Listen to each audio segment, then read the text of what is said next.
पहले ही मैं movie small soldiers को एक्सप्लेन करूंगी। मूवी के स्टार्ट में हम टॉय स्मॉल सोल्जर्स बनाने वाली इंडस्ट्री के ऑनर को देखते हैं, जहां पर ऑनर और डिजाइनर्स की मीटिंग होती है। ये टॉय डिजाइनर्स ऑनर को अपने प्रोजेक्ट के सैंपल दिखाते हैं, जिसे देखकर वो ऑनर दोनों के सोल्जर्स और उनकी टीम को सिलेक्ट कर लेता है। इसके बाद ऑनर की असिस्टेंट उन्हें एक एक्सेस कार्ड देती है और वो उनके कोड्स को सीक्रेट रखने का बोलती है ताकि कोई चुरा ना ले। उन डिजाइनर्स में से एक अपना कोड बोल देता है, जिसे उसका कोलीग डिजाइनर सुन लेता है और उन लोगों को 3 महीने तक अपने टारगेट्स रेडी करने का कहा जाता है। इसके बाद हमें एक छोटा लड़का एलन दिखाया जाता है, जिसके फादर की टॉयज की शॉप थी। एलन अपने फादर की परमिशन के बगैर ही टॉयज का ऑर्डर दे देता है, इसीलिए आज डिलीवरी मैन उसके टॉयज को डिलीवर करने आया होता है। एलन और वो डिलीवरी मैन देखते हैं कि ये खिलौने सुन भी सकते हैं, बोल भी सकते हैं और आपकी कमांड को फॉलो भी कर सकते हैं। ये देखकर एलन इस तरह के और टॉयज की डिमांड करता है। फिर हम देखते हैं कि उनमें से 2 टॉयज एक्टिवेट हो गए हैं, जो कि अपनी अपनी टीम के लीडर थे। तभी वहाँ एक लड़की अपने छोटे भाई के साथ खिलौने परचेज करने आई थी और इस लड़की का नाम होता है क्रिस्टी। एलन और क्रिस्टी असल में फ्रेंड भी थे और नेबर्स भी थे। क्रिस्टी का भाई देखता है कि सोल्जर्स टॉय बातें भी कर रहे हैं, चल फिर रहे हैं, फाइट भी कर रहे हैं और अब वो उन्हें टॉयज को लेने का कहता है। क्रिस्टी और एलन जब अंदर जाकर देखते हैं तो वहाँ पर वो टॉयज नहीं होते। एलन उन्हें बताता है कि ये खिलौने बहुत ज्यादा एक्सपेंसिव हैं, इसीलिए क्रिस्टी अपने भाई को लेकर वहाँ से चली जाती है और एलन भी अपने रूम में चला जाता है। तभी वो अपने बैग में एक टॉय को देखता है जो कि एक्टिवेट था और इस टॉय का नाम था आर्चर। आर्चर टॉय जब एलन से बात करता है तो एलन शॉक्ड रह जाता है। एलन की शॉप में सब टॉय सोल्जर्स बाहर आ जाते हैं, जहाँ पर उन सोल्जर्स का कमांडो उन्हें कमांड करता है और बाकी सब सोल्जर्स उसे फॉलो करते हैं। फिर घर में जब एलन सो रहा होता है तो आर्चर उसके सिस्टम को ऑन करता है और उस पर सर्च करने लगता है। तभी वहाँ पर एक बिल्ली आ जाती है जो आर्चर टॉय को लीक करने लगती है। तभी एलन की आँख खुल जाती है और वो आर्चर टॉय से बात करता है और वो उसे कहता है कि जितना मैं तुम्हें कहूँ तुम सिर्फ उतना ही करो। तभी एलन को पता चलता है कि आर्चर ने उसके सिस्टम को ऑन किया है और उस पर सर्च भी किया है। आर्चर कहता है कि beware there is no mercy, जिस पर एलन कहता है कि क्या तुम मुझे धमकी दे रहे हो। फिर हम एलन की शॉप में स्मॉल सोल्जर्स को देखते हैं और उन्हें उनका कमांडो कहता है कि देयर इज नो मर्सी और चाहे कुछ भी हो जाए हमें जीतना है और इसके लिए चाहे हमें पूरे सिटी को ही क्यों ना डिस्ट्रॉय कर देना पड़े। और वो अपने सोल्जर्स को गोर्गोनाइट्स पर अटैक करने का ऑर्डर देता है। असल में ये जो सोल्जर्स और कमांडो थे ये अग्रेसिव थे और जो गोर्गोनाइट्स थे वो अमन पसंद और इमोशनल थे और गोर्गोनाइट्स असल में आर्चर की ही आर्मी है। जी हाँ बिल्कुल, जो आर्चर है वो गोर्गोनाइट्स का लीडर है। नेक्स्ट डे जब एलन अपने शॉप पर आता है तो वो दिखता है कि सब कुछ डिस्ट्रॉय हो चुका है और शॉप के सारे टॉयज इधर उधर बिखरे हुए पड़े हैं और तो और सोल्जर टॉयज भी वहाँ से गायब थे। तभी आर्चर टॉय बोलता है गोर्गोनाइट्स नो मर्सी। तभी वहाँ पर क्रिस्टी आ जाती है जो उन स्मॉल सोल्जर्स को खरीदने आई थी, लेकिन एलन इसके लिए मना करता है और कहता है कि शॉप क्लोज्ड हो गई है। लेकिन क्रिस्टी किसी भी तरह अंदर आ जाती है। क्रिस्टी भी शॉप का बिखरा हुआ सामान देखती है। तब एलन उसे बताता है कि हमारी शॉप में चोरी हो गई है। तब वो लोग सारे टॉयज को अपनी अपनी जगह पर रख देते हैं। इतनी ही देर में वहाँ पर एलन के फादर आ जाते हैं और पूछते हैं कि यहाँ पर क्या हुआ है। तब क्रिस्टी वहाँ से जाने लगती है और जाते जाते वो आर्चर टॉय को भी अपने साथ ले जाती है और बाहर जाकर वो आर्चर टॉय को एलन को दे देती है। फिर जब एलन अपने घर जा रहा होता है तो वो स्मॉल सोल्जर्स उस पर अटैक कर देते हैं। तब एक स्मॉल सोल्जर एलन की साइकिल से लटक जाता है, जहाँ पर एक डॉग उसे पकड़ने के लिए उसके पीछे पीछे भाग रहा होता है। फिर वो स्मॉल सोल्जर एलन की साइकिल के नीचे आने की वजह से डिस्ट्रॉय हो जाता है, टूट जाता है। तब उसके बाकी साथी उसे दोबारा से सेटअप करते हैं, उसे बैंडेज लगाते हैं। घर आकर एलन हेल्पलाइन पर कॉल करता है और कहता है कि स्मॉल सोल्जर्स ने गोर्गोनाइट्स पर अटैक कर दिया है और उसके स्टोर के सारे टॉयज को भी तोड़ दिया है, जहाँ पर एलन की पूरी बात सुने बगैर ही कॉल कट कर दी जाती है। तब इसीलिए एलन एक वॉइस मैसेज छोड़ता है। फिर हमें वो टॉय डिजाइनर अपनी कॉन्फ्रेंस में दिखाया जाता है, जहाँ पर वो स्मॉल सोल्जर्स के कमांडो को सबसे इंट्रोड्यूस करवाता है और तब वो डिजाइनर्स एलन का वॉइस मैसेज सुनते हैं, जिससे उन्हें पता चलता है कि वो टॉय स्मॉल सोल्जर्स मार्केट में सेल होने के लिए चले गए हैं और डेफिनेटली ये एक खतरे की बात है। और तब उन्हें पता चलता है कि एक डिजाइनर ने दूसरे का कोड चुराया था एक्सेस के टाइम पर। जो आर्चर टॉय होता है अब क्योंकि वो इमोशनल होता है इसीलिए उसे वहाँ पर कुछ डाउटफुल लगता है, इसीलिए वो चेक करने जाता है, जहाँ पर उन स्मॉल सोल्जर्स का कमांडो उस पर अटैक करवा देता है। तभी उसकी आवाज सुनकर एलन की आंख खुल जाती है और जब वो जाकर देखता है तो स्मॉल सोल्जर्स आर्चर को टॉर्चर कर रहे थे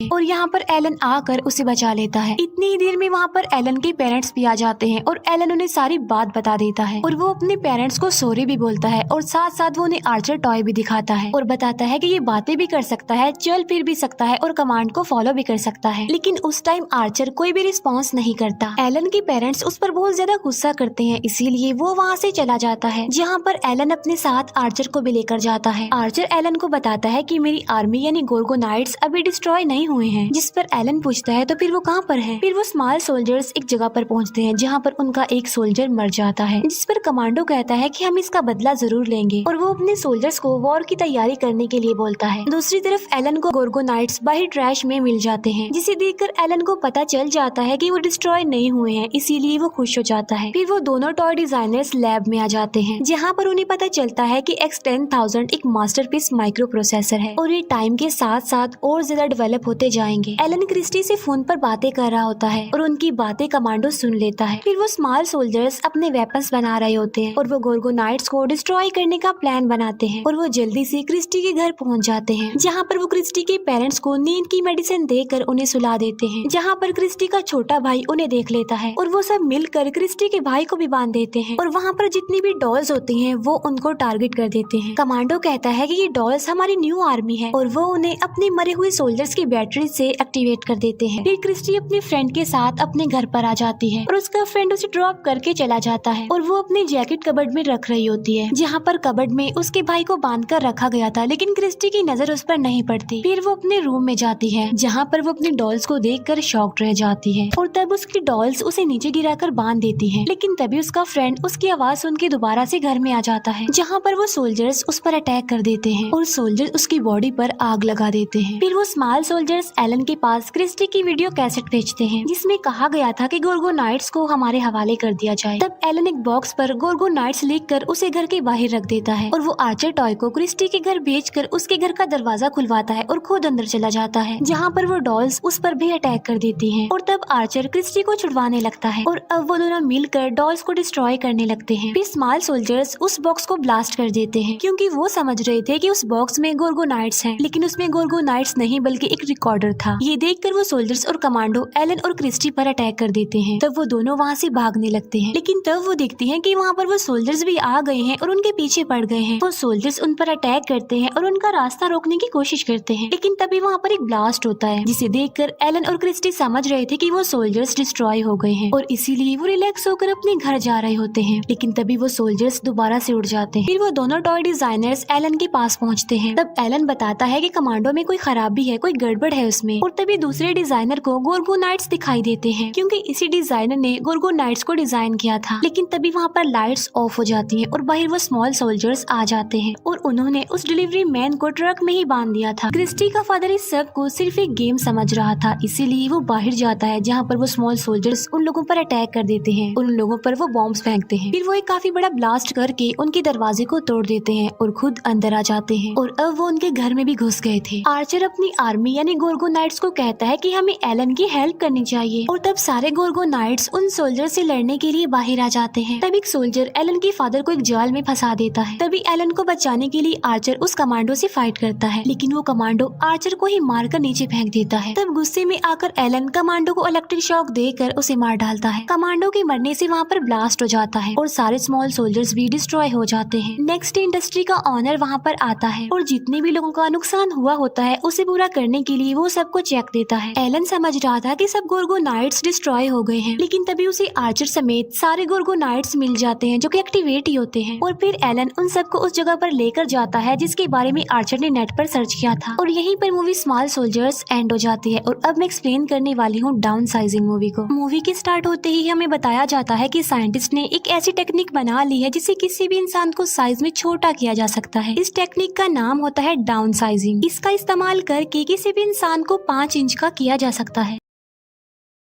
डाउन साइजिंग को बनाने का मकसद ये था कि अब क्योंकि पॉपुलेशन बहुत तेजी से बढ़ रही थी, इसी वजह से रिसोर्सेज कम हो रहे थे। अब जाहिर सी बात है कि ये एक खतरे वाली बात है, इसीलिए साइंटिस्ट ने इस टेक्निक को बनाया जिससे इंसान छोटे हो जाएंगे और रिसोर्सेज भी खत्म नहीं होंगे। अब क्योंकि छोटा इंसान किसी भी चीज को उतना ज्यादा यूज नहीं कर सकता जितना कि बड़े इंसान करते हैं, लेकिन जो कोई भी डाउन साइजिंग टेक्निक का इस्तेमाल करते हैं उन्हें कुछ बातों का ध्यान रखना पड़ता है। एक बार जिस इंसान पर भी डाउन साइजिंग टेक्निक अप्लाई कर दी गई तो उसे दोबारा बड़ा किया नहीं जा जा सकता, यानी इंसान परमानेंटली छोटा ही रह जाएगा और जितने भी बच्चे पैदा होंगे यानी आने वाली जनरेशन भी छोटी ही होगी। अब पूरी दुनिया में ये टेक्निक काफी वायरल हो जाती है। कुछ लोग तो इसे अच्छा कह रहे थे और कुछ लोग इसे बुरा भी कह रहे थे, और जिन लोगों को ये टेक्निक अच्छी लगती है वो इसे खुद पर अप्लाई भी करवाते हैं। फिर साइज में छोटा होने के बाद वो इंसान अपनी जिंदगी में खुश हो जाते हैं। इसके बाद हमें एक कपल दिखाया जाता है जिसमें हस्बैंड का नाम पॉल होता है। इन लोगों की फाइनेंशियली कंडीशन काफी खराब थी और जब वो दोनों इस टेक्निक के बारे में सुनते हैं तो उन्हें भी ये काफी अच्छी लगती है और फिर टाइम के साथ साथ उनकी प्रॉब्लम्स और ज्यादा बढ़ती जाती हैं। कई बार पॉल सोचता है कि वो डाउन साइजिंग टेक्निक को अपनाएगा, लेकिन उसमें इतनी हिम्मत नहीं होती थी कि वो ऐसा करे। फिर एक दिन पॉल एक पार्टी में जाता है जहाँ पर वो अपनी एक फ्रेंड और उसकी वाइफ को देखता है जो कि इस टेक्निक को यूज करके छोटा होकर अपनी लाइफ को काफी एंजॉय कर रहे थे, और वो इस पार्टी में एक छोटे से ग्लास बॉक्स में आते हैं। पॉल अपने फ्रेंड से काफी बातें करता है जहाँ पर उसका फ्रेंड सबको बताता है कि मैं अपनी लाइफ में यानी डाउन साइजिंग को अप्लाई करके काफी खुश हूँ। पहले जब मैं बड़ा था तो मेरी लाइफ में काफी ज्यादा प्रॉब्लम्स थी, लेकिन अब मैं अपनी लाइफ में उतना ज्यादा ही खुश हूँ। जहाँ पर पहले हमारी प्रॉपर्टी बहुत ज्यादा कम थी और अब हमारी प्रॉपर्टी बहुत ज्यादा बढ़ गई है, यानी मैं अब एक अमीर आदमी बन गया हूँ। ये सुनकर पॉल और उसकी वाइफ काफी इम्प्रेस हो जाते हैं और उन्हें काफी अच्छा फील होता है, और वो दोनों भी डिसाइड कर लेते हैं कि वो भी इस टेक्निक को अप्लाई जरूर करेंगे। फिर पॉल और उसकी वाइफ डाउन साइजिंग की कॉन्फ्रेंस में जाते हैं ताकि वो इसके बारे में और ज्यादा जान सके। उन्हें बताया जाता है कि जब वो छोटे होंगे तो उनकी प्रॉपर्टी बहुत ज्यादा हो जाएगी। फॉर एग्जाम्पल, जब वो बड़े हैं तो उनका एक बिस्किट से कुछ भी नहीं होता, लेकिन जब वो छोटे होंगे तब पेट भरने के लिए एक ही बिस्किट काफी होगा, जिससे वो बिस्किट का पूरा पैकेट कई दिनों तक चला सकते हैं। यानी यहाँ पर उनके खाने पीने की प्रॉब्लम तो सॉल्व हो गई। अब एक लेडी पॉल की प्रॉपर्टी को देखकर बताती है कि जब आप छोटे हो जाएंगे तो आपकी प्रॉपर्टी 200 मिलियन तक चली जाएगी, जिसे सुनकर पॉल काफी खुश हो जाता है। लेकिन प्रॉब्लम ये थी कि छोटे होने के बाद वो दोबारा बड़े नहीं हो सकते, लेकिन अब क्योंकि उनके रिलेटिव्स तो बड़े ही रहेंगे तो इसीलिए इनका रिश्ता अपने रिलेटिव से हमेशा के लिए खत्म हो जाएगा। और साथ साथ अगर उनकी बॉडी में कोई भी आर्टिफिशियल चीज लगी हुई होगी तो उसे निकाल दिया जाएगा। जैसे आर्टिफिशियल दांत लगी हो तो उसको भी निकाल दिया जाएगा, क्योंकि इसमें सिर्फ ह्यूमन बॉडी छोटी होगी, उसके साथ लगी कोई और चीज छोटी नहीं होगी। लेकिन अगर वो ऐसा नहीं करेंगे तो उसकी मौत हो सकती है। अब यहाँ पर पॉल के दांत में एक मेटल लगी होती है, इसीलिए पॉल उसे निकलवा देता है और साइंटिस्ट उसकी बॉडी के सारे बाल रिमूव कर देते हैं। फिर वो दोनों हस्बैंड वाइफ रेडी हो जाते हैं और एक दूसरे को गुड बाय कहते हैं और कहते हैं कि अब हम एक दूसरे से छोटे साइज में ही मिलेंगे। पहले डाउन साइजिंग पॉल पर अप्लाई की जाती है, अभी उसकी वाइफ पर अप्लाई नहीं की जाती। पॉल को एक चैम्बर में डाल दिया जाता है जहाँ पर एक डॉक्टर एक बटन को प्रेस कर देता है और बस तभी से डाउन साइजिंग का प्रोसेस शुरू हो जाता है। पॉल के साथ साथ वहाँ पर और लोग भी शामिल थे और वो सारे के सारे छोटे हो जाते हैं। पॉल जो कि छोटा होकर बिस्तर पर लेटा होता है, जहाँ पर उसकी नर्स उसके लिए एक बिस्किट लेकर आती है, लेकिन पॉल बिस्किट नहीं खाता और अपनी वाइफ को कॉल मिला देता है। पॉल की वाइफ उसे बताती है कि मैंने इस प्लान को कैंसिल कर दिया है, यानी मैं डाउन साइजिंग टेक्निक को अपने ऊपर अप्लाई नहीं करवा रही। असल में जब पॉल की वाइफ के बाल काटे जा रहे थे तब उसे इस बात का रियलाइज हुआ कि मैं अपने साथ क्या करने जा रही हूँ, क्या मैं ठीक कर रही हूँ, क्या मुझे अपनी लाइफ में बस यही करना था। फिर उसे इस बात का रियलाइज भी होता है कि वो अपने रिलेटिव से कभी भी नहीं मिल पाएगी, इसीलिए उसने इस प्लान को कैंसिल कर दिया। लेकिन पॉल उसकी बात सुनकर बहुत ज्यादा भड़क जाता है, उसे बहुत गुस्सा आता है